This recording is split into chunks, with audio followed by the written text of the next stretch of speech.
سيدنا محمد وعلى آل سيدنا محمد كما صليت على إبراهيم وعلى آل إبراهيم في العالمين إنك حميد مجيد. قال الله تبارك وتعالى في كلامه المجيد: أعوذ بالله من الشيطان الرجيم. بسم الله الرحمن الرحيم. إن الذين آمنوا وهاجروا وجاهدوا بأموالهم وأنفسهم في سبيل الله والذين آووا ونصروا أولئك بعضهم أولياء بعض والذين آمنوا ولم يهاجروا ما لكم من ولايتهم من شيء حتى يهاجروا وَإِنِ اسْتَنصَرُوكُمْ فِي الدِّينِ فَعَلَيْكُمُ النَّصْرُ إِلَّا عَلَى قَوْمٍ بَيْنَكُمْ وَبَيْنَهُم مِّيثَاقٌ وَاللَّهُ بِمَا تَعْمَلُونَ بَصِيرٌ.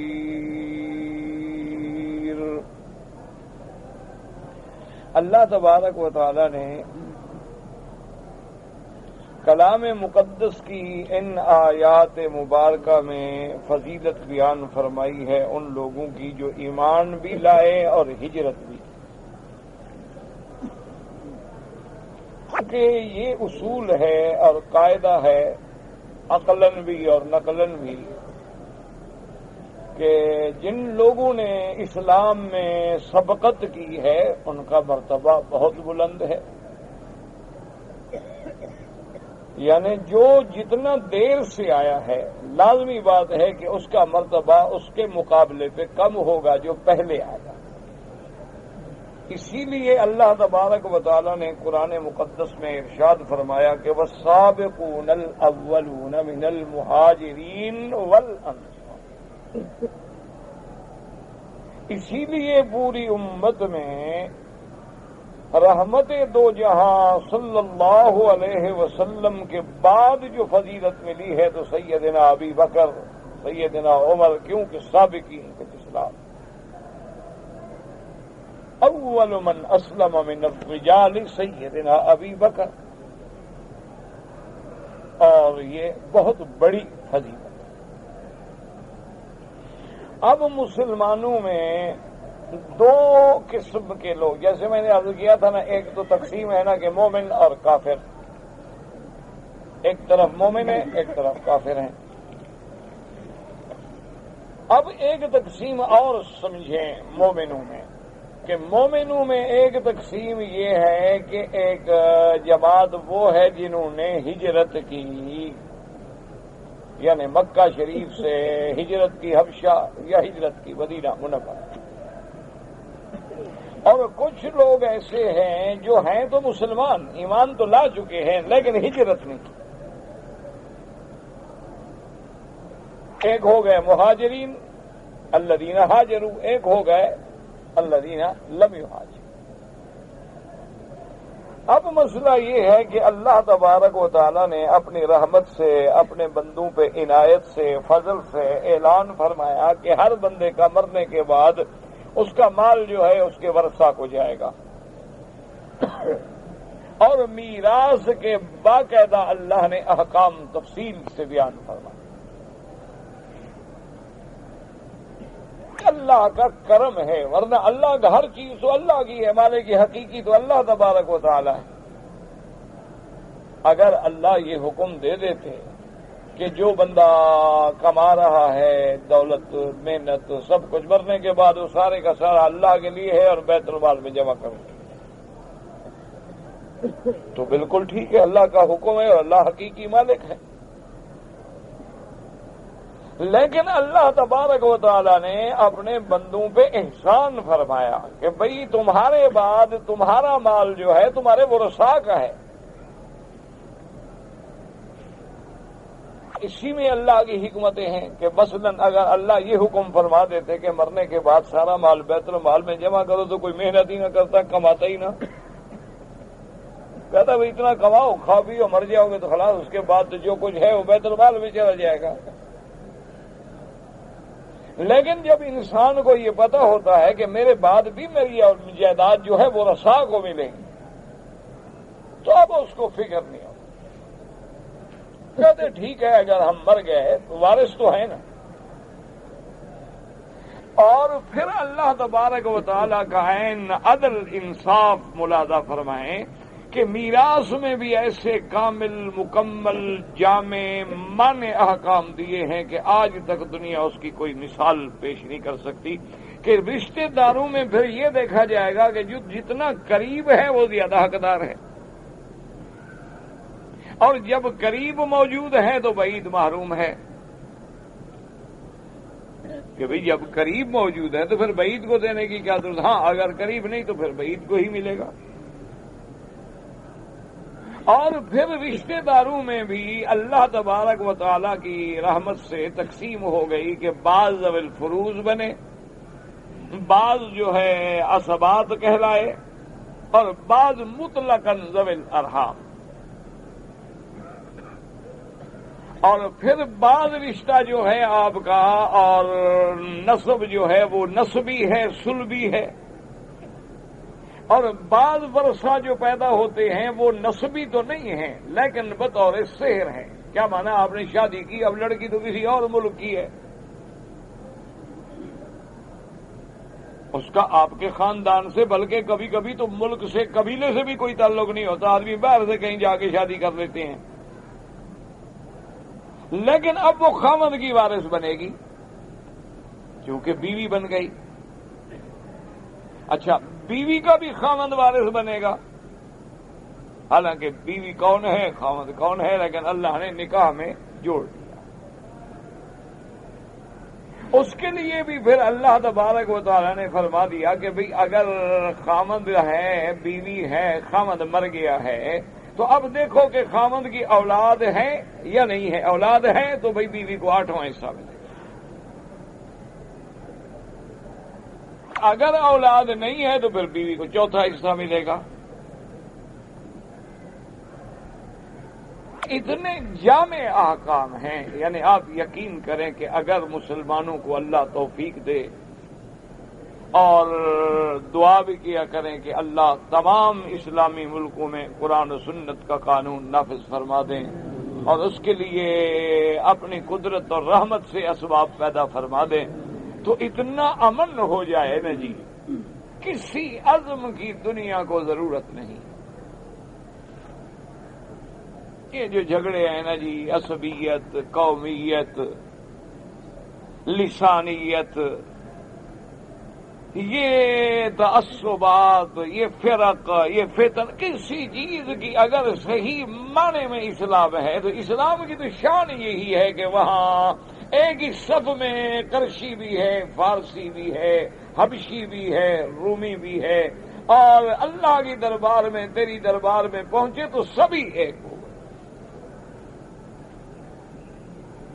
تو ایک شان ہے نا جو اسلام میں ہے کہ بندہ ہو، محتاج و غنی ایک ہو.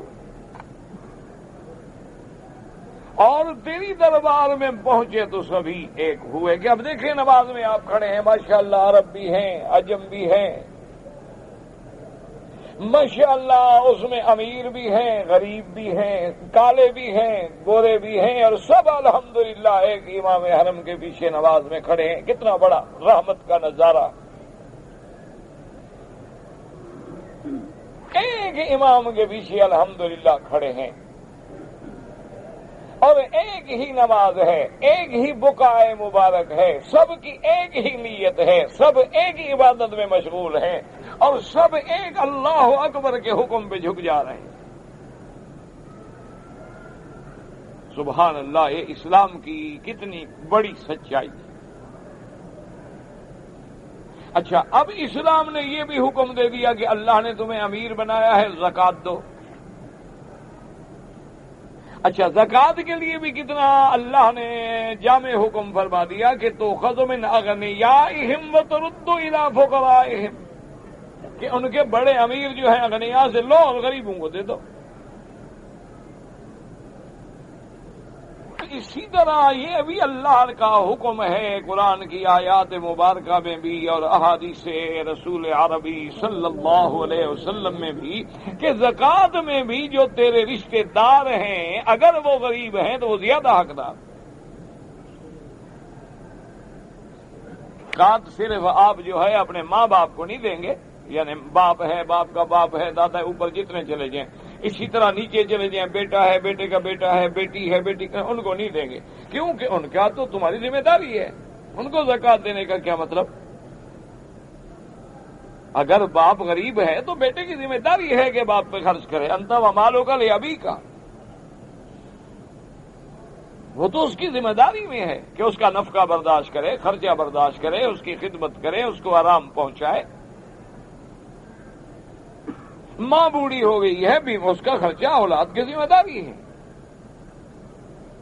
بیٹا ہے، بیٹی، وہ تو تیری ذمہ داری ہے، وہ کوئی احسان تو تم نہیں کر رہے ہو، تو تمہاری ذمہ داری ہے، ان کو زکوٰۃ کیوں دو جو میل ہے ذرا۔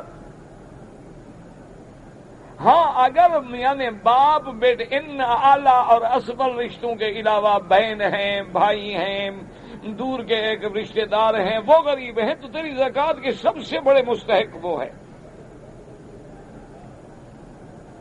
کیوں؟ حکمت ہے کہ ہر بندے کو پتا ہوتا ہے کہ میرا رشتے دار غریب ہے اور واقعی محتاج ہے، تو زکوٰۃ صحیح جگہ دے رہا ہے۔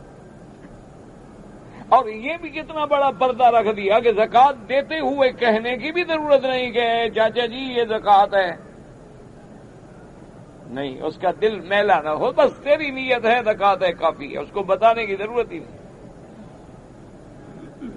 یعنی اسلام کا انصاف دیکھیں، عدل دیکھیں، کیوں رشتے دار ہے اس کو احساس ہوتا ہے، بہن ہے بیچاری، کوئی رشتے دار ہے وہ کہے دیکھو مجھے دینے بھی آتا ہے سال میں، تو جو زکوٰۃ غریبوں کو فقیروں کو دیتا ہے وہ بھی یہ دے رہا ہے، دیکھو حالانکہ یہ تو بھائی تھا میرا، اس کو تو چاہیے تھا کہ مجھے خوش ہو کے دیتا، لیکن اس کو بتانے کی کوئی ضرورت۔ اچھا اب ہمارے رشتے داروں میں غریب نہ ہو تو پھر جو محلے میں غریب ہیں وہ زیادہ حقدار ہیں۔ اچھا خدا کی شان ہے محلے میں بھی سب امیر ہیں تو پھر اس شہر میں جو غریب ہیں وہ زیادہ حقدار ہیں۔ ایمان سے ٹھنڈے دل سے سوچیں کہ آج بھی اگر ہمارا ہر غنی جس کو اللہ نے مال دولت مویشی سے نوازا ہے، ایمان سے یعنی بالکل قطعاً کسی تعصب کے بغیر اللہ کے کعبے میں الحمدللہ بیٹھیں اور دعا کریں کہ اللہ ہمیں ہمیشہ اس نعمت سے سرفراز فرمائے اور محروم نہ فرمائے، یہ آپ ٹھنڈے دل سے سوچیں کہ آج اگر ہمارا مسلمان جس کو اللہ نے پیسہ دیا ہے وہ باقاعدہ زکوٰۃ نکالے اور مستحقین کو پہنچائے، ایمان سے کہیں کوئی مسلمان بھوکا مرے گا؟ لیکن یہ تو بدقسمتی ہے نا، ٹیکس لگ جائے تو بھر دیں گے۔ بڑے بڑے تاجر جو ہیں جناب رشوت دے کے مال نکالنا ہو کسٹم سے تو لاکھوں دے دیں گے، مال سمگل کرنا ہو تو کروڑوں دے دیں گے، لیکن اللہ تبارک و تعالیٰ کی زکوٰۃ کا پہلے تو بڑے آدمیوں کو پتہ ہی نہیں کہ زکوٰۃ کیا چیز ہے۔ اچھا بعض جن کو پتہ بھی ہے وہ کہہ رہے ہیں چھوڑو جی کیا ہے، ہم ویسے جو خیرات کر دیتے ہیں۔ اچھا اب نظام میراث پہ نظر ڈالو تو کسی سوشلزم کی، کسی کمیونزم کی ضرورت پڑتی ہے؟ اللہ نے سسٹم ہی ایسا بنایا ہے کہ جائیداد خود بخود تقسیم ہوتی جائے، نہ لڑائی ہو نہ جھگڑا ہو۔ کیوں؟ اب کسی سے جائیداد چھینے گے تو لڑے گا نہیں ہو۔ تو آپ کسی نے فیکٹری بنائی ہے، آپ نے چھین لی، کیا ہے جی نظام ہے جی، ہم نے کمیونزم نظام کے مطابق یہ قومی ملکیت ہے اور سب کا اس میں حصہ ہے، نتیجہ مالک اپنی جگہ روئے گا، اور جب جناب اس کے سارے حصے دار بن گئے تو چلائے گا کون؟ وہ ہمارے ہاں اردو میں مثل ہوتی ہے نا کہ سب سردار بن جائیں تو گھوڑی کون باندھے گا؟ تو اللہ کا نظام ہے، کوئی امیر ہوگا، کوئی غریب ہوگا، کوئی بڑا ہوگا، کوئی چھوٹا ہوگا، کوئی تاجر ہوگا، کوئی آگے کارندہ ہوگا، کوئی بلڈنگ بنانے والے ہوں گے، کوئی بلڈنگ بنوانے والا ہوگا، تو نظام ہے اللہ کا، چلے گا۔ اب اگر صحیح معنی میں ایک آدمی مر گیا، اس کی جائیداد ہے، 4 بیٹے ہیں، 2 بیٹیاں ہیں، بیوی ہے، اب تقسیم ہو جائے گی کہ نہیں ہو جائے گی؟ تو خود بخود جائیداد تقسیم ہوتی گئی۔ اچھا، اسی طرح پر اس کے بعد مثلا آپ کے بعد آپ کے 4 بیٹوں کو جائیداد ملی، پھر 4 بیٹوں کے بعد ان کے 4 بیٹے ہیں، تو وہ جائیداد کہاں جا پہنچی؟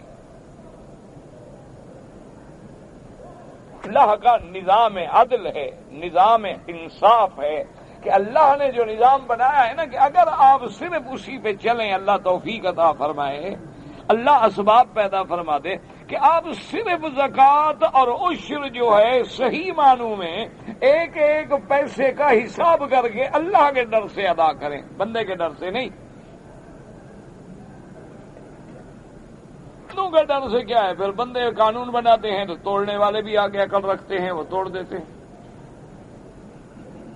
اللہ کا خوف دل میں رکھ کے صرف زکوٰۃ اور عشر کا نظام، اور اس کو پھر صحیح تنفیذ اور صحیح تقسیم۔ الحمدللہ الحمدللہ ثم الحمدللہ، کوئی ایک مسلمان بھی بھوکا نہیں مر سکتا۔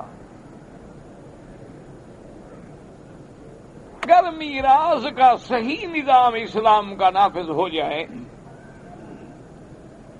تو بغیر کسی جھگڑے کے، بغیر کسی لڑائی کے کہ جی اس کی بڑی جاگیر ہے چھین لو، اور چھین لو گے تو وہ مخالفت کرے گا، پھر فساد ہوں گے، پھر فتنے ہوں گے، پھر لڑائیاں ہوں گی، اور اس کے بعد جس غریب کو آپ دیں گے تو وہ بڑا آدمی ہے، وہ کہاں اس غریب کو کاشت کرنے دے گا؟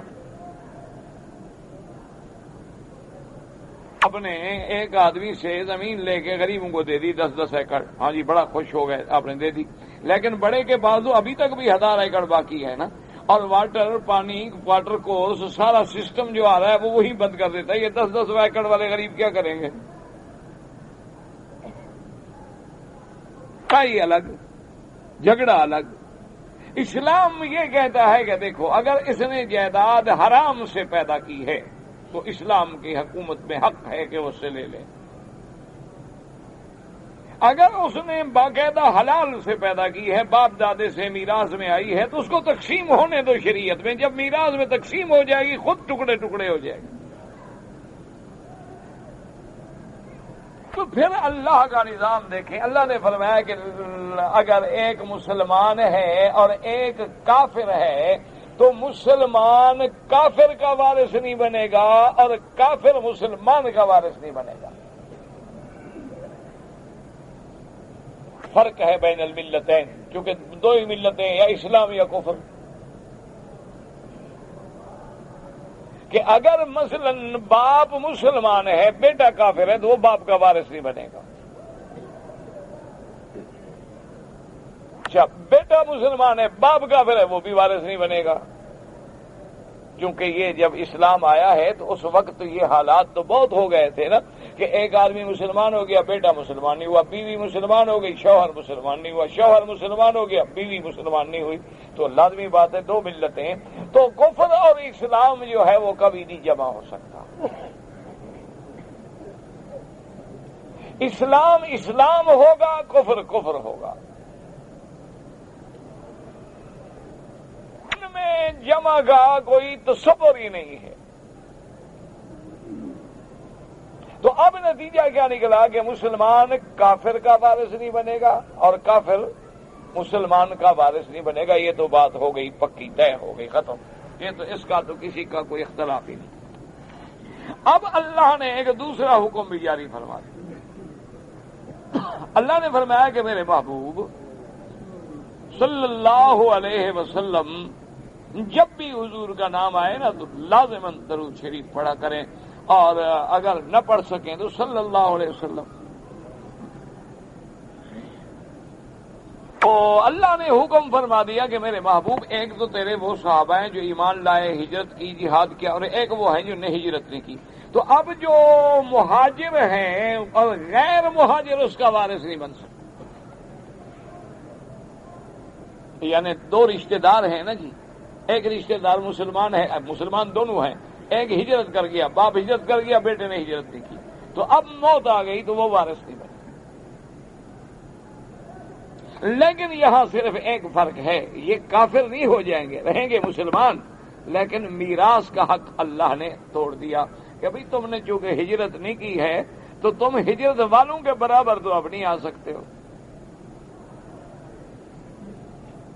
تو دوسرا اس میں ان کے لیے اللہ نے ایک ترغیب رکھی کہ بھئی تم ہجرت کرو، ہجرت کرو، جاؤ تاکہ تم بھی جا کے اپنے میراث کے وارث بھی بنو اور آزادی کے ساتھ اپنے اسلام پہ عمل بھی کرو۔ لیکن اللہ کا کرم دیکھیں کہ میراث سے تو ان کو محروم کر دیا جنہوں نے ہجرت نہیں کی، لیکن ساتھ ایک احسان بھی فرما دیا کہ میرا محبوب اگر وہ لوگ جنہوں نے ہجرت نہیں کی ان کو کوئی تکلیف پڑے اور آپ سے مدد مانگیں تو ان کی مدد ضرور کریں، ہیں تو مسلمان نا،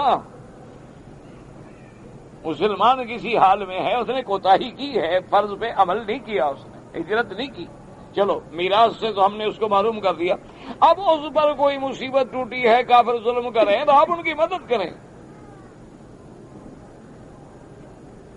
ہاں ایک بات ساتھ یہ بھی بتلا دی کہ مدد تو کریں لیکن اس قوم کے خلاف نہیں جن کا آپ سے پہلے کوئی معاہدہ ہو چکا ہے شروع کا، تو اس قوم کے خلاف نہ کریں، کیونکہ اسلام معاہدے کو نہیں توڑنا چاہتا، جو مسلمان عہد کر چکا ہے اس زبان پہ پکا رہے۔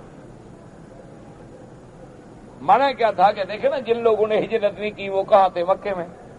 اچھا ان کو ستائیں گے کون؟ مشرکین۔ اچھا مشرکوں سے حضور کا معاہدہ ہو گیا، صلح ہو گیا حدیبیہ میں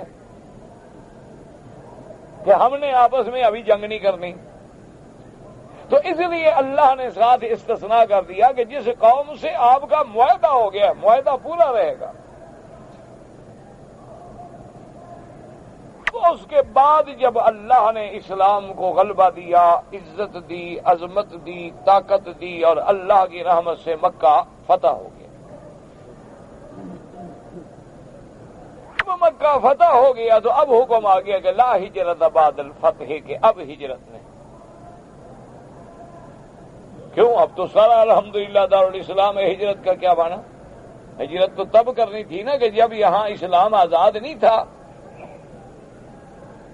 تو اس لیے بعض علماء یہ فرماتے ہیں کہ یہ احکام اس وقت تک تھے جب تک ہجرت فرض تھی، جب ہجرت ہی ختم ہو گئی تو لہذا یہ احکام بھی خود بخود ختم ہو گئے۔ لہذا بعض علماء فرماتے ہیں کہ نہ، یہ احکام اب بھی باقی ہے، اللہ کا حکم قیامت تک کے لیے باقی ہے کہ آج بھی اگر ہم کسی ایسے ملک میں رہتے ہیں جہاں ہمیں اللہ کے فرائض ادا کرنا مشکل ہے، ہم نماز نہیں پڑھ سکتے، کافر نہیں پڑھنے دیتے، مسجد نہیں بنانے دیتے، جماعت نہیں کرنے دیتے، نماز نہیں پڑھنے دیتے، قربانی نہیں کرنے دیتے، حج پہ ہمیں نہیں جاتا، تو اس کا حکم وہی رہے گا کہ ان کو چاہیے ہجرت کریں، وہ اس بلاد کفر کو جہاں حربی ہیں ان کو چھوڑ دیں اور ہجرت۔ اور ساتھ اللہ نے یہ بھی بتلا دیا دوسری آیت میں کہ جو لوگ میرے دین کے لیے، میری رضا کے لیے، میری توحید کے لیے، میرے احکام پہ چلنے کے لیے اپنا وطن چھوڑتے ہیں، وطن چھوڑنا آسان تو نہیں ہوتا نا جی، وطن ہے، برادری ہے، قوم ہے، زندگی وہاں گزری بندے کی، اس کو چھوڑ رہا ہے، فرمایا تو ارض اللہ واسعۃ، اللہ کی زمین بہت بڑی ہے، فکر نہ کرو، اللہ بدلہ دے گا۔ ساتھ اللہ تبارک و تعالی نے یہ بھی بتلا دیا کہ مومن کا ولی ہے، کافر کا ولی ہے، لیکن کافر مومن کا ولی نہیں بن سکتا اور مومن جو ہے وہ کبھی کافر کا ولی نہیں بن سکتا۔ آپ دیکھ لیں کہ آپ لاکھ رعایت کریں، آپ لاکھ نرم ہو جائیں، لیکن اللہ نے فرمایا وَلَن تَرْضَ عَنْكَ الْيَهُودُ وَلَا النَّصَارَىٰ حَتَّىٰ تَتَّبِعَ مِلَّتَهُمْ۔ اور یہاں بھی اللہ نے بتلا دیا کہ مومن جو ہیں بعضهم اولیاء بعض، اور کافر جو ہیں بعضهم اولیاء بعض۔ اسی لیے آج بھی آپ دیکھ لیں مشرق سے لے کر مغرب تک، شمال سے جنوب تک، کافروں میں آپس میں اتنے بڑے جھگڑے ہیں، اتنے بڑے فتنے ہیں کہ وہ ایک دوسرے کو بھی کافر کہتے ہیں۔ یہ نہیں کہ ان میں جھگڑے نہیں ہیں. آپ کتابیں اٹھا کے دیکھ لیں، موجود ہیں. نصارہ کے نزدیک یہود کا بدترین کافر ہے اور یہودیوں کے نزدیک نصرانی بدترین کافر ہے. اسی طرح دیکھ لیں ہندو ہے، سکھ ہے، سب کے آپس میں جھگڑے ہیں، حتیٰ کہ معبد خانے الگ ہیں، عبادت خانے الگ ہیں، عبادت کے طریقے الگ ہیں. وہ مندر کہلائے گا، وہ گردوارہ کہلائے گا، وہ گرجا کہلائے گا. سب کے آپس میں ایک دوسرے پر یعنی نہیں کہ چھوٹے موٹے الزام ہیں، اللہ معاف کرے، اتنی عداوت ہے کہ عیسیٰ علیہ السلام کے بارے میں نصارہ تو اس کی الوہیت کے بھی قائل ہیں اور بعض اس کی بنوت کے قائل ہیں اور بعض تثلیث کا عقیدہ رکھتے ہیں، اور یہود اس کے مقابلے پہ ملعون یہودی جو ہے وہ تو کہتے ہیں نعوذ باللہ وہ تو یوسف النجار کا بیٹا ہے، کوئی بغیر باپ کے پیدا نہیں ہوئے. یعنی اتنا بڑا فرق ہے کہ قرآن نے خود بتا دیا کہ یہود کہتے ہیں کہ نصرانی جو ہے کچھ نہیں، کسی بات پر بھی نہیں. نصارہ کہتے ہیں تم جھوٹے ہو، تم کسی چیز، تمہارے پاس کوئی دلیل نہیں. اسی طرح آپ دیکھ لیں کہ یہود ہوں یا ہنود، ہندو اور یہودی بڑا فرق ہے آپس میں. یہودی کبھی بت کی پوجا نہیں کرتا. یہودی جو ہے وہ ہندوؤں کی طرح دیوی دیوتا نہیں ہے ان کے پاس. وہ ایک اعتبار سے تو اللہ کو بھی مانتے ہیں. وہ تو عیسیٰ علیہ السلام کو یا عزیر علیہ السلام کو سفارشی مانتے ہیں. کہتے ہیں کہ جب بیٹے کے ساتھ تعلق ہوگا، بیٹا بات کرے گا، اللہ میاں مان لیں گے بس. وہ تو اسی لیے تو قرآن نے اہل کتاب کو باقاعدہ دعوت دی کہ یا اہل الکتاب تعالوا الی کلمۃ سواء بیننا وبینکم الا نعبد الا اللہ. اللہ نے فرمایا میرا بدری ان کو دعوت دو کہ آ جاؤ، تم بھی تو اللہ کی عبادت کرتے ہو، ہم بھی اللہ کی عبادت کرتے ہیں، اسی توحید پہ اکٹھے ہو جائیں. لیکن توحید یہ نہیں ہوتی کہ خدا کی بھی عبادت کرو اور اللہ کے سوا کسی غیر کی بھی عبادت کرو. نہ، یہ تو شرک ہے. تو شرک ہے. شرک چھوڑو اور توحید پہ اکٹھے ہو جائیں. اس کے مقابلے میں ہندو دیکھیں، ان کے پاس بت ہیں، دیویاں ہیں، دیوتا ہیں، پتہ نہیں کروڑوں کے حساب سے دیوی دیوتا ہیں. میرے خیال میں ہندو تھوڑے ہیں، خدا ان کے بہت ہیں. ایسی قوم ہے کبھی کبھی ان کا شوق ہو نا جی تو خود وہ آٹے کا بھی خدا بناتے ہیں، آٹے کا بھگوان. آٹا گھی ڈال کے بڑا گوند کے اس کو جناب بھگوان بناتے ہیں، پھر اس کی پوجا کرتے ہیں، فارغ ہو کے کھا جاتے ہیں خدا. عجیب ہے، مذہب ہے. دیکھا نہیں سکھوں کو بال کہیں چلے جائیں گے، کہتے نہیں جی ہمارے گرو کا، بس ہمارا گرو جو تھا نا اس کا یہی حکم تھا، بس اسی میں ہم چل رہے. انہوں نے جی 5 ککے جو ہے نا وہ پورے کرنے ہیں. ابھی اتنے، لیکن اصل بات سمجھیں کہ اللہ کے قرآن کا جو فیصلہ ہے نا سبحان اللہ، وہ تو اللہ کا فرمانے، وہ تو حق ہونا ہے. جب اسلام کا مقابلہ آ جائے گا تو کافر ایک ہو جائے گا. اسی لیے جب کعب ابن الاشرف مدینہ منورہ سے جو یہودیوں کا سردار تھا اور میرے محبوب کا سب سے بڑا دشمن تھا بدبخت، وہ آیا مکے میں اور بڑے بڑے روسائے کفر جو تھے، روسائے شرک، صنادید قریش جو تھے بڑے بڑے اس دور میں، امیہ ابن خلف ہے، عبد الاسود ہے، اس کے بعد عاصی ابن وائل ہے، ولید ابن المغیرہ ہے، بڑے بڑے جو ان کے تھمب تھے نا جی شرک کفر کے، وہ بھی سارے اکٹھے ہو گئے. ادھر کا سردار آیا ہے اور اس کے بعد ان میں سے عاصی ابن وائل کہنے لگا کہ کعب ابن الاشرف دیکھو سب سے بڑے اچھے آدمی ہو، تم مدینے کے سردار ہو اور مدینے کے پڑھے لکھے ہو اور اہل کتاب ہو، اور ہمارے فیصلہ کرو کہ دیکھو ہمارے پاس سدانہ ہے، ہمارے پاس سکایا ہے، ہمارے پاس حجاج کی خدمت ہے، کعبۃ اللہ کی چابی ہے، زمزم کے خدمات ہیں، اللہ کے کعبے کے ہم مجاور ہیں، اور یہ بتاؤ کہ ہم بہتر ہیں یا نعوذ باللہ ھذا السنیبر الابیتر، نعوذ باللہ ثم نعوذ باللہ۔ اللہ کے نبی کے بارے میں کہنے لگے کہ یہ جو اکیلا ہے جس کی اولاد ہی نہیں رہی، اور جس کی اولاد مر جائے اس کا نام کون لے گا بعد میں؟ کعب ابن الاشرف کہنے لگا نہیں، انتم خیر، تم بہتر ہو اللہ کے نبی سے، تم اچھے ہو۔ اب دیکھو حالانکہ وہ یہودی ہے، لیکن چونکہ اسلام کا مقابلہ ہے تو اب مشرکین کے ساتھ کھڑا ہے۔ اسی طرح پوری دنیا میں بھی آج آپ تاریخ عالم پہ نظر دوڑائیں، اب تو دنیا ایک بستی کی شکل اختیار کر گئی ہے، ایک کونے کی خبر آپ کو 1 منٹ میں پہنچ جاتی ہے۔ دیکھ لیں کہ جہاں جہاں اسلام کا مقابلہ ہے کفر ایک۔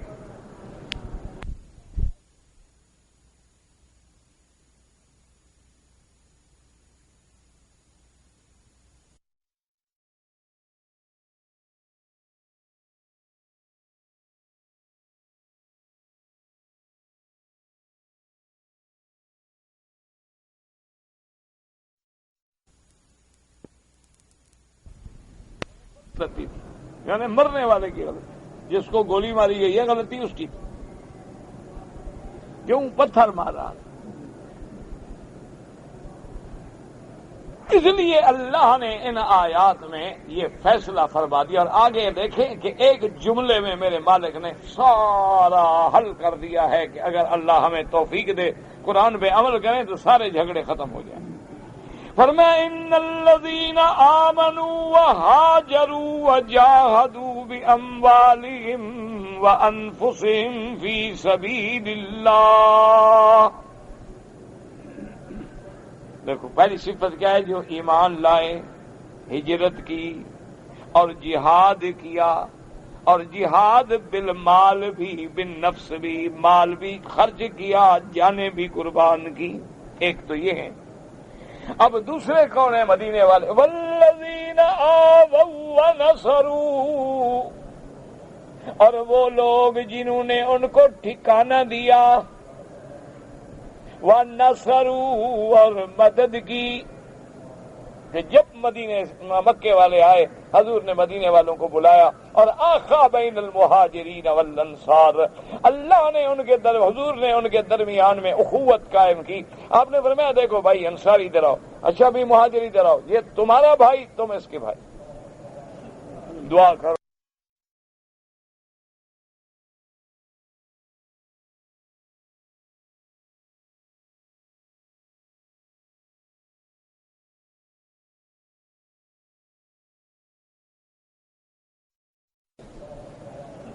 دعا کرو اللہ ہمارے ملک میں بھی مہاجر و انصار کو پھر بھائی بنا دیں، اور اللہ دلوں کی قدورتیں جو ہیں، جن کی غلطیاں بھی ہیں، معاف کر کے دلوں سے بغض دور کر دیں، اور اللہ مسلمانوں کو پھر ایک کر دیں۔ بس یہ دل سے دعا کی کرو۔ اس دور میں سب سے بڑی بات یہ ہے کہ ہر بندہ جس کو اللہ نے ذرا عقل دیا ہے نا، مسلمان کو ملانے پہ زور لگائے۔ اللہ باغ مسلمانوں کو ایک کر دے۔ ان میں اللہ یہ جتنے جھگڑے ہیں، یہ سارے جھگڑے جو ہوتے ہیں نا، دراصل دشمن کے پیدا کردہ ہوتے ہیں، اور ہم ان کی تہ تک نہیں پہنچتے۔ اتنے جھگڑے ہیں نا جی، اللہ معاف کرے، لوگوں نے تو اب دین میں بھی، مولویوں میں بھی اختلاف، جھگڑے، فروعی مسائل پہ لڑائیاں، ایک دوسرے پہ خلاف الزامات۔ اب ہر آدمی سمجھ رہا ہے میں دین کا کام نہیں ہے، دین کا کام تو جوڑنا ہے۔ دین میں تو حوصلہ ہے کہ غلطی ہے برداشت کرو، اور اس تحمل کے بعد جو آپ ہدایت کریں گے وہ دوسرے کے دل میں اتر جائے گی، کھب جائے گی۔ اگر آپ نفرت کا پرچار کریں گے، اگر آپ ایک دوسرے کو برا کہیں گے، اگر آپ غیبت میں مبتلا ہوں گے، اگر آپ نمیمت میں مبتلا ہوں گے، اگر آپ ایک دوسرے پہ افتراءات پہ مبتلا ہوں گے، یاد رکھیں کہ مٹ جائیں گے۔ اللہ سے دعا کریں، اور اللہ نے ہمیں تو دین ہی ایسا دیا ہے نا کہ اسلام سلامتی سے ہے اور ایمان امن سے ہے، اور پھر اجتماعیت جو ہے 5 دفعہ اللہ نے ہر مسلمان کو کہا ایک جگہ کھڑے ہو کے اکٹھے ہو جاؤ۔ جمعہ کا دن ہے تو سارے بستی والے بھی آؤ، جامع مسجد میں آ کے جمعہ پڑھو، اکٹھے ہو جاؤ۔ اور جو جمعہ پہ نہیں آ سکتے اور زیادہ دور ہیں تو فرمایا پھر عید کے دن آ جاؤ۔ اچھا ابھی عید کے دن بھی اکٹھے نہیں ہو سکتے ہیں، سارے جہان کے لوگ کیسے ایک جگہ آئیں؟ تو فرمایا چلو جو امیر ہیں وہ تو حج پہ اکٹھے ہو جائیں۔ کہ ہر جگہ ایک اجتماعیت ہے، وحدت ہے، تضامن اسلامی ہے، اعتصام بحبل اللہ ہے، اور ہر جگہ ایک اسلام کے ہر حکم پہ ایمان سے نظر ڈالیں کہ نماز میں اکٹھے کھڑے ہیں کہ نہیں، جمعہ میں۔ کبھی پوچھتے ہیں آپ کہ جی آپ جمعہ، میں جمعہ پڑھوں، یار تم تو بنگالی ہو، میں ادھر کا ہوں۔ اور حج ہے، دیکھ لیں ہر آدمی ہے، کسی بھی ملک کا ہے، ایک ہی ترانہ ہے، ایک ہی احرام ہے، ایک ہی مقام ہے، ایک ہی سمت ہے، یا کعبے میں کھڑے ہیں تو سارے کھڑے ہیں، عرفات میں کھڑے ہیں تو سارے کھڑے ہیں۔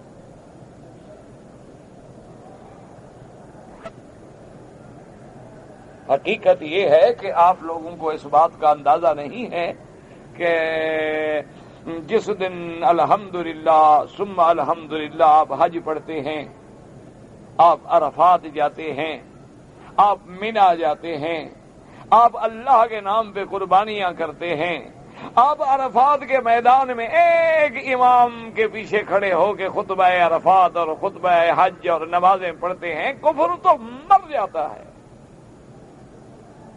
وہ کہتا ہے یار یہ تو بے ترتیب قوم، ان میں تو ڈسپلن ہے نہیں، آج یہ کیسے اکٹھے ہو گئے؟ اسلام نے تو اتنی عظیم ہمیں یعنی وحدت کا سبق پڑھایا ہے کہ بالکل اللہ تبارک و تعالیٰ کی رحمتیں ہیں کہ ہمارے ہر کام میں، اسلام کے ہر کام میں، نماز پڑھو تو اجتماعیت ہے، حج پڑھو تو اجتماعیت ہے، لبیک پڑھو تو اجتماعیت ہے، قرآن پڑھو، اب مشرق سے لے کر مغرب تک ایمان سے کہیں ایک قرآن پڑھا جائے گا، کوئی الگ الگ قرآن ہے؟ اس لیے اب اللہ نے فرمایا کہ میرے مدنی آپ دیکھیں کہ وہ لوگ جنہوں نے پھر ان کو پناہ دی، کمال دیکھیں، مہاجرین کی بھی قربانی دیکھیں، مدینے والوں کی بھی قربانی دیکھیں۔ حضور نے جب بھائی بنا دیا تو اس نے مہاجر کو ساتھ لیا اور گھر چلا گیا، کہنے لگا بھائی جان بات سنو، میرے پاس 2 کمرے ہیں گھر کے، ایک کمرہ تیرا ایک میرا، میرے پاس کھجوروں کا باغ ہے، اس میں کھجوریں ہیں، جل کے گن لیتے ہیں، 10 ہیں 20 ہیں، آدھی تیری آدھی میری۔ حضور نے بھائی بنا دیا، جب تو میرے بھائی ہو گئے خلاص برابر کے حصے تھا۔ اور بعض صحابہ نے تو اتنی قربانی کی بھی بات کہہ دی، انہوں نے کہا بھائی جان دیکھو تمہاری شادی نہیں ہے اور میری ہیں 2 بیویاں، ایک کو میں طلاق دے دیتا ہوں، تم شادی کر لو۔ اچھا آگے بھی تو مہاجر تھے نا، ایمان والے تھے نا، غیرت والے تھے نا، انہوں نے کہا مدینے والوں یہ گھر بھی تمہیں مبارک، تمہارے بچے بھی تمہیں مبارک، تمہارے باغ بھی تمہیں مبارک، ہم تو چند دن کے لیے بس تھوڑا سا ایک ظاہری اسباب کا سہارا لینا چاہتے ہیں، بس ہمیں مہربانی کر کے کوئی رسی تلاش کر دو، کوئی کلاڑا دے دو، ہم لکڑیاں کاٹ کے بیچیں گے، آپ پر بوجھ ہی نہیں بنیں گے۔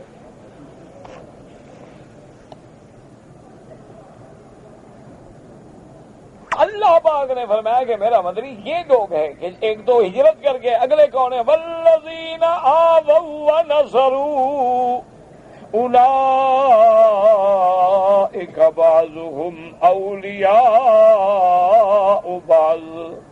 اللہ نے فرمایا یہی ہیں جو ایک دوسرے کے حقیقی معنی میں دوست، ولی، ایک دوسرے کے وارث، حقیقی معنوں میں یہ ہے قیامت تک۔ اور اس کے بعد فرمایا اب دوسری قسم والذین آمنوا ولم یہاجروا ما لکم من ولایتہم من شیء حتی یہاجروا۔ اللہ نے فرمایا میرے محبوب جو ایمان تو لے آئے لیکن ہجرت نہیں کی، کمزور ہیں، مستضعفین ہیں، ڈر گئے، ہجرت کیسے کریں، گھر کیسے چھوڑیں، اب جائیں گے آگے پتہ نہیں کیا ہوگا، جگہ ملے گی نہیں ملے گی، کیا عالم ہوگا ہمارا، ڈر گئے، ہجرت نہیں کی ہے، تو فرمایا پھر ان کے لیے کچھ نہیں وراثت شراثت، وہ غیر مہاجر پھر مہاجر کا ولی نہیں بن سکتا۔ ہاں ایک شرط ہے کہ حتی یہاجروا، اگر وہ بھی ہجرت کر کے آ جائے ٹھیک ہے، پھر تو دونوں مہاجر بن گئے نا۔ یہ بات ٹھیک ہے کہ جنہوں نے پہلے کی ان کا ثواب زیادہ ہوگا، جنہوں نے فتح مکہ سے پہلے خرچہ کیا ہے، پہلے خیراتیں کی ہیں، اور بعض لوگ ہیں جنہوں نے فتح مکہ کے بعد خرچ کیا ہے، وہ تو برابر نہیں ہو سکتے۔ اس لیے اللہ نے فرمایا کہ اگر وہ ہجرت کر کے آ جائیں تو بس اب بعضهم اولیاء بعض۔ اب تیسرا حکم دے دیا، میرے مولا کی رحمت دیکھیں، وَإِنِ اسْتَنصَرُوكُمْ فِي الدِّينِ فَعَلَيْكُمُ النَّصْرُ إِلَّا عَلَى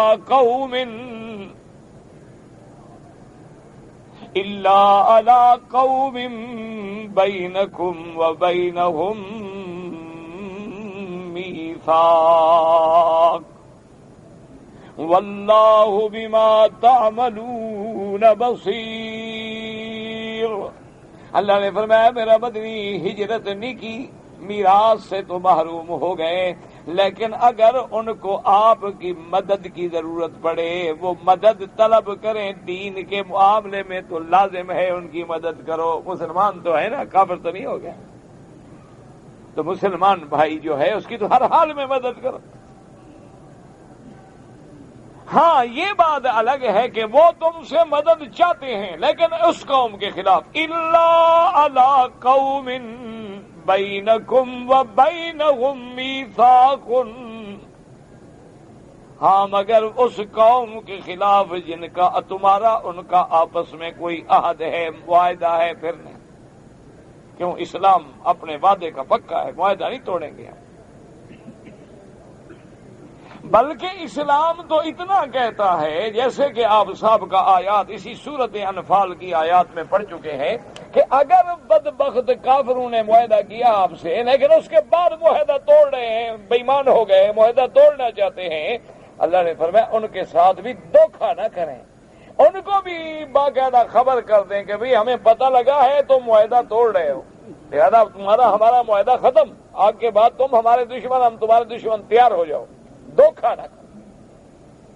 اسلام کہتا ہے کافر سے بھی دھوکہ نہ کرو، اسلام کہتا ہے دشمن سے بھی غدر نہ کرو، اسلام کہتا ہے اپنے عہد اور اپنے قول و قرار پہ پکے ہو جاؤ۔ اسی لیے آپ نے وہ واقعہ پڑھا تھا کہ سیدنا معاویہ رضی اللہ تعالی عنہ نے روم سے معاہدہ کیا ہوا تھا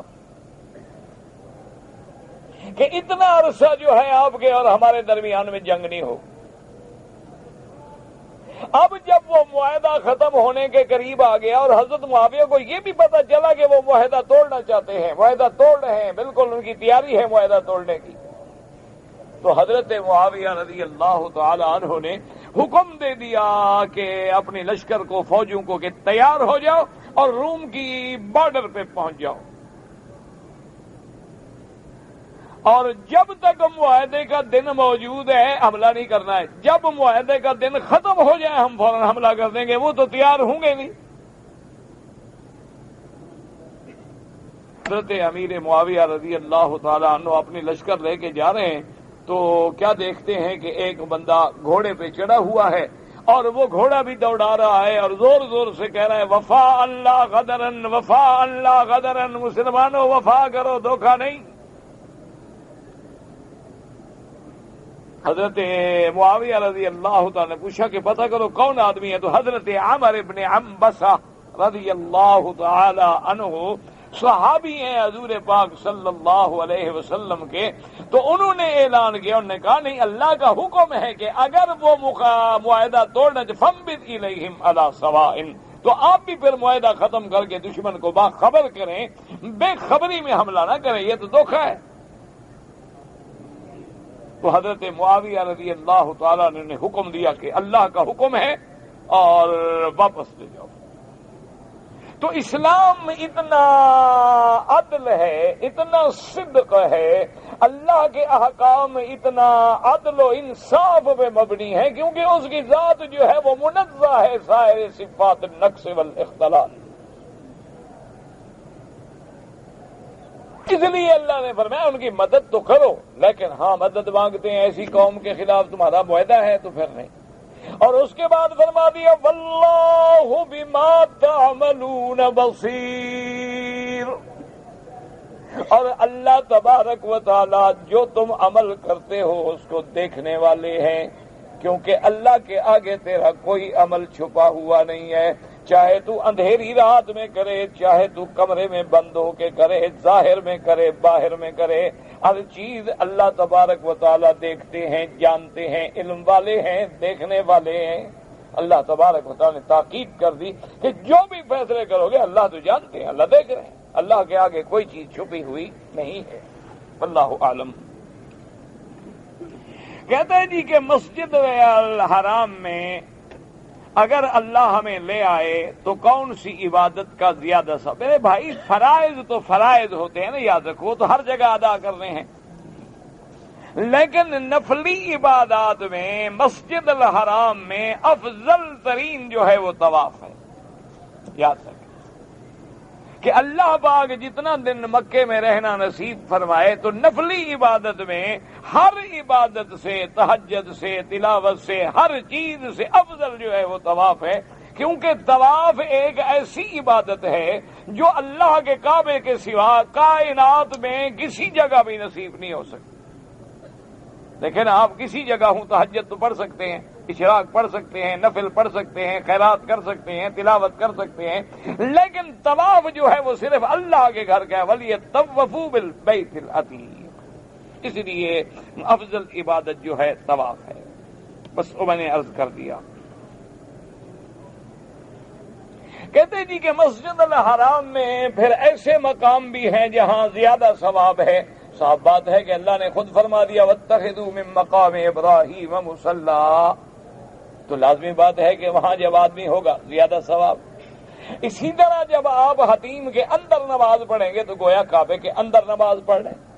اسی طرح حضور صلی اللہ علیہ وسلم اکثر عبادت جو ہے ما بین الرکنین یعنی حجر اسود اور رکن یمانی کے درمیان میں کرتے تھے، لازمی بات۔ تو اس لیے وہ تو واضح بات ہے کہ پھر ہر چیز میں اللہ تبارک و تعالی نے فضائل میں اضافہ رکھا ہے۔ کہتے ہیں جی کہ زمزم کے پانی کو اگر ہم گرم کریں یا چائے بنائیں کوئی حرج نہیں ہے، کوئی مسئلہ نہیں۔ حضرت اسماعیل علیہ السلام کے زمانے میں کیا تھا؟ زمزم کے سوا کوئی چیز تھی؟ تو کھانا پکانا ہر چیز زمزم سے ہی ہوتی تھی۔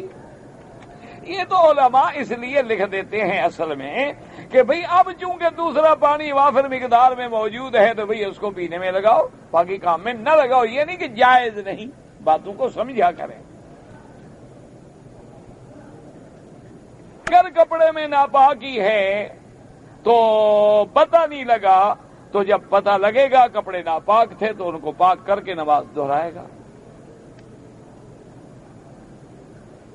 آدمی جب بوڑھا ہو جاتا ہے تو اس کے اعمال جو ہیں برے لکھے، جب برے کرے تو لکھے جائیں گے، بھلے کرے تو لکھے جائیں گے۔ جب تک زندہ ہے اعمال من یعمل مثقال ذرۃ خیرا یرا ومن یعمل مثقال ذرۃ شرا یرا، بلکہ بوڑھا ہو کے برائی کرے وہ تو زیادہ گناہ ہوگا۔ جب بوڑھا ہو جائے اس کے بعد بھی وہ نعوذ باللہ برائی نہ چھوڑے، جاءکم النذیر، بال سفید ہو گئے، ڈرانے والا ہر وقت قریب آ گیا، اس کے بعد بھی وہ گناہوں سے نہیں بچ رہا۔ ایک آدمی اس کے بیوی بچے یہاں ہیں، خود دوسرے ملک میں ہے، بیوی بچوں کا دیکھ بھال نہیں کرتا، بچے جوان ہیں، وہی بچے اپنی ماں کو کھلاتے پلاتے ہیں، شوہر نے دوسری شادی کر لی ہے تو عورت کو طلاق لینا چاہے، ایسے حالات ہیں تو عورت کو حق ہے کہ یہاں الحمدللہ اسلامی حکومت ہے، حکومت رشیدہ ہے، قضات ہیں، محاکم ہیں، محکمے میں جا کے درخواست دے باقاعدہ، اس کو قاضی فیصلہ دے گا انشاءاللہ۔ اگر بہرحال کوئی آدمی کسی عورت پہ ناجائز تہمت لگائے گا، اللہ معاف کرے یہ تو قذف ہے، اور شریعت میں ثابت نہ کرے تو 80 کوڑے لگیں گے، اور تو بہت بڑا گناہ ہے، اللہ پاک معاف کرے۔ اگر حج بدل ہے، وصیت نہیں کر گیا مرنے والا، اس کی اولاد کرا سکتی ہے، وصیت نہ بھی کر جائے، جو اس کے باپ پر ایک ذمہ داری تھی، ایک قرض تھا اللہ کا، ادا نہیں کیا، اولاد ادا کرے، رقم دیں، گندم دیں، کپڑا دیں، زکوٰۃ کے پیسوں میں جو چیز بھی خرید کر کے غریبوں کو دے جائز ہے، گندم خرید کر کے دے رہے ہیں، کپڑا خرید کر کے دے رہے ہیں، جو ضرورت ہو اس وقت مسکین کو، تاکہ زیادہ سے زیادہ فائدہ پہنچے۔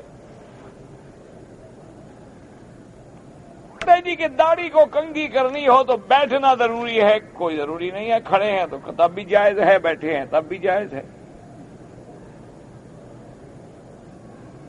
جی مغرب، فجر، مغرب، عشاء کی نمازوں میں بعض لوگ جو ہیں جس طرف امام کھڑے ہیں حجر اسود سے آگے، یعنی اسی جانب میں امام کے آگے کھڑے، یاد رکھو جو ائمہ کرام جو امام حرم کے آگے کھڑا ہوگا اس کی نماز نہیں ہوگی، اور الحمدللہ اللہ نے یہاں کے جتنا ائمہ کرام ہیں ان کو علم عطا فرمایا، اور وہ ہمیشہ نصیحت کرتے ہیں، ہمیشہ تقریروں میں فرماتے ہیں، بعض اوقات نماز سے پہلے بھی فرماتے ہیں، لیکن لوگ ہیں بس پرواہ ہی کوئی نہیں، جہاں کھڑے ہیں وہی جنازہ شروع کر دیں گے چاہے امام کے آگے کھڑے ہوں۔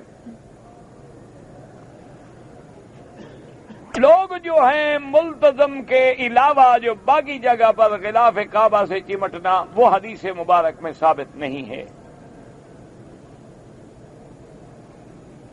کے لیے جب ہاتھ اٹھائیں تو اسی طرح یعنی سینے کے برابر، اور بعض اوقات دعا میں جیسے دعا استسقاء ہے اوپر بھی اٹھائے گئے، صحابہ کہتے ہیں حضور کی بغلوں کی سپیدی بھی نظر آ گئی، تو اس لیے باقی نظر جو ہے دعا مانگنی ہے، چونکہ اللہ تبارک و تعالیٰ کی ذات کے آگے جتنی تواضع کریں گے، جتنی بندگی کریں گے، جتنی عاجزی کریں گے، اتنی انشاءاللہ دعا زیادہ قبول ہوگی۔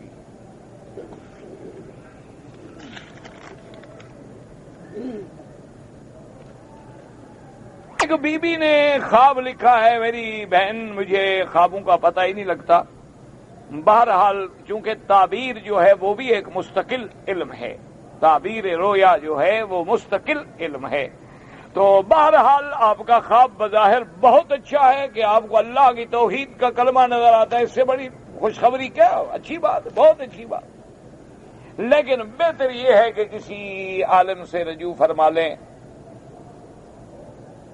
اگر کسی ملک میں اسلامی نظام نہیں ہے دعا کریں، فساد نہ کریں کسی جگہ بھی۔ اگر کوئی آدمی یا اللہ یا رحمان یا رحیم اسماء اللہ الحسنہ پڑھتا ہے، بالکل پڑھے، اللہ کا حکم ہے کہ للہ الاسماء الحسنہ فادعوہ بہا، اللہ نے حکم دیا ہے کہ میرے پسندیدہ نام جو ہیں عظمت والے ان کے ساتھ مجھے پکارا کرو، یا اللہ، یا حی یا قیوم، یا ذا الجلال والاکرام، یا رحمان یا رحیم۔ جیسے کہ حضور نے ایک صحابی سے سنا جب وہ مانگ رہے اللہم انت اللہ لا الہ الا انت الاحد الصمد الفرد الذی لم یلد ولم یولد ولم یکن لہ کفوا احد، حضور نے فرمایا اس کی دعا انشاءاللہ قبول ہوگی، تو اسماء اللہ کے ساتھ تو بالکل پکاریں۔ تو یہ سمجھ نہیں آیا ہے میرے بھائی کہ آپ نے کیا لکھا ہے کہ غلط کام نہیں ہوتا، اذان کے کلمات دہراتے ہیں، کلمات اقامت کے پیچھے نماز پڑھتے ہیں، مجھے سمجھ نہیں آیا کہ مقصد کیا ہے آپ کے پوچھنے کا۔ جب مجھے سوال سمجھ نہیں آئے گا تو میں جواب کیا دوں گا۔ اگر کسی ایسی مسجد میں با جماعت نماز کے بعد یا پہلے علیحدہ نماز ادا کروں، چونکہ وہاں بدعتی امام ہے، تو اہل بدعت کے پیچھے بہرحال نماز نہ پڑھیں۔ کوئی مجبوری بھی ہے تب بھی کوشش کریں کہ کسی دور کی مسجد میں جا کے نماز پڑھیں، چونکہ حضور کا فرمان ہے کہ من وقر صاحب بدعت فقد اعان علی حدم الاسلام او کما قال، فرمایا جو بدعتی کی عزت کرے اس نے دین کو گرایا۔ تو نماز پڑھنا، اس کو امام بنانا ایک تھوڑی عزت تو نہیں ہوتی، اللہ نے جس کو امام بنایا ہے تو اس کے لیے ہمارے دلوں میں احترام ہوتا ہے۔ کہتے ہیں جی کچھ لڑکے اور لڑکیاں ہماری بڑی ہو گئی ہیں لیکن ان کی ولادت کے بعد ہم عقیقہ نہیں کر سکے، کوئی بات نہیں۔ عقیقہ جو ہے میرے بھائی سنت ہے، 7ویں دن یا 14ویں دن اگر ہو گیا الحمدللہ ثواب ہے، اجر ہے، اگر نہیں ہوا تو ثواب سے محروم ہو گئے۔ یہ ضروری نہیں ہے کہ اب بچے بڑے ہو گئے، بچی بڑی ہو گئی تو اب عقیقے کا فکر آ گیا ہے۔ اچھا ہمارے مسلمان بھی ماشاءاللہ عجیب ہے، عقیقے کا تو بڑا فکر ہے کہ یار میرے بچے کا عقیقہ نہیں ہوا، بچی کا عقیقہ نہیں، داڑھی نہ رکھو تو اس سنت کا بھی فکر ہے۔ عقیقہ تو آپ نہیں کر سکتے، داڑھی تو رکھ سکتے ہو۔ داڑھی رکھنے والی سنت تو اب بھی تمہارے ہاتھ میں ہے نا کہ آج سے نیت کر دو، سبحان اللہ شروع ہو گئی بات۔ عقیقے تو ایک وقت تھا گزر گیا۔ عقیقہ ہوتا ہے کہ جب بچہ اللہ عطا فرمائے، اگر لڑکا ہے تو 2 بکرے یا 2 دمبے، لڑکی ہے تو 1 بکرا یا 1 دمبا۔ لیکن اگر 7 دن گزر گئے، 14 دن گزر گئے، نہیں کر سکے ہم، یا ویسے بھی ایک بندہ غریب ہے وہ کر ہی نہیں سکتا، کوئی حرج نہیں، کوئی بات نہیں۔ یہ تھوڑا ہے کہ وہ غریب چوری کر کے کرے گا، ایک آدمی غریب ہے وہ 2 بکرے خرید ہی نہیں سکتا، وہ تو خود محتاج ہے غریب روٹی کا، کوئی ضروری نہیں۔ لیکن جو سنتیں ہمارے بس میں ہیں، جن سنتوں پہ ہم عمل کر سکتے ہیں، داڑھی رکھنا ہے، سنت رسول ہے، سنت الانبیاء ہے، یہ تو ہمارے بس میں ہے، اس کا تو ہمیں فکر نہیں ہے۔ وہ بچے کے اس کی وجہ ہے نا، بچے سنتے ہیں لوگوں سے، پھر گھر میں آ کے ماں باپ کو چھیڑتے ہیں، جی آپ نے تو ہمارا عقیقہ بھی نہیں کیا تھا نا، تو اب اس کے گلے میں پڑ گیا، کیا کروں؟ اب جناب کوئی ضرورت نہیں۔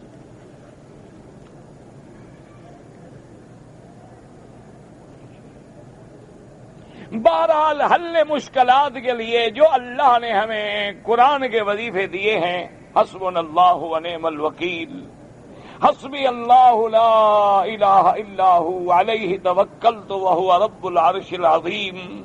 اسی طرح اللہ کے نبی پاک نے بہت اپنے احادیث مبارک میں بتلا دیے ہیں، تو ان وظائف پر یا اللہ کے نام کا ورد کرتا ہے، کوئی بات نہیں، اللہ سے نہیں مدد مانگے گا تو کس سے مانگے؟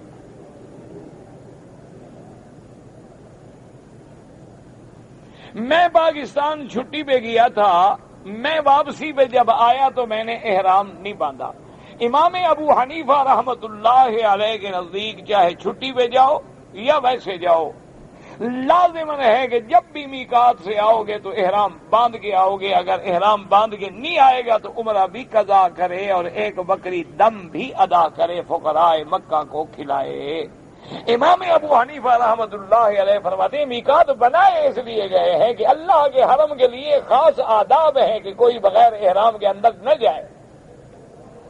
باقی ائمہ کرام میں سے امام احمد بن حنبل رحمت اللہ علیہ کے ایک قول مبارک میں ہے کہ اگر اس کی نیت عمرے کی نہیں تھی، نیت یہ تھی کہ میں نوکری پہ واپس آ رہا ہوں، نیت یہ تھی کہ میں ویسے اپنے گھر جا رہا ہوں، تو اگر عمرہ نہیں کرے گا تو دم نہیں ہوگی۔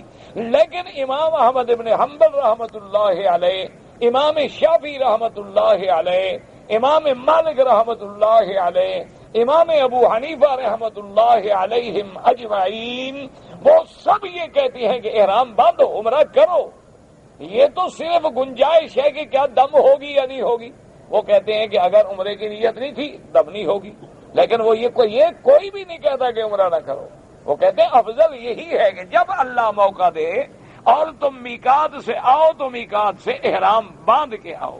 ہاں فرق اتنا ہے کہ ان کے نزدیک اگر ایک آدمی ڈپٹی پہ آ رہا ہے، ہاں ایک بندہ ہے مثلا ڈرائیور ہے، روز جاتا ہے مدینہ شریف، روز جاتا ہے طائف، روز میقات گزرتا ہے، اس کے لیے گنجائش ہے سب کے نزدیک۔ تو اللہ پاک آپ کو بھی مجھے بھی اپنے احکام پہ اور حضور کی محبت میں، حضور کی اتباع میں زندگی گزارنے کی توفیق دے، اور جب موت آئے تو حضور صلی اللہ علیہ وسلم کے اتباع میں اور کلمہ شہادت پہ موت نصیب ہو۔ واللہ تعالی اعلم وعلمہ وتم۔ یا الہ العالمین، عالم اسلام پہ اپنی رحمت نازل فرما۔ فرما فرما فرما فرما فرما فرما فرما فرما فرما فرما فرما